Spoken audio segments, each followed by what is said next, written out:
नमस्कार मित्रांनो, मी आज तुम्हाला एक प्रयोग दाखवणार आहे। प्रयोगाचे नाव तेल पाण्यावर तरंगते। प्रयोगासाठी लागणारे साहित्य: एक ग्लास काचेचा, तेल, चमचा आणि पाणी। पहिले आपल्याला पाणी टाकून घ्यायचं आहे ग्लास मध्ये। नंतर आपल्याला त्याच्यामध्ये तेल टाकायचं आहे।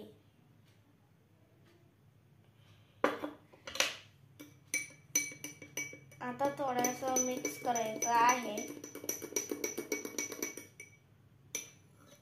आता 2 मिनिटं थांबा आणि मग बघा, तेल वरती राहील आणि पाणी खाली बसेल।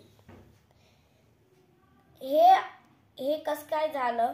कारण पाण्याचं वजन जास्त आहे, तेलाचं वजन कमी आहे म्हणून।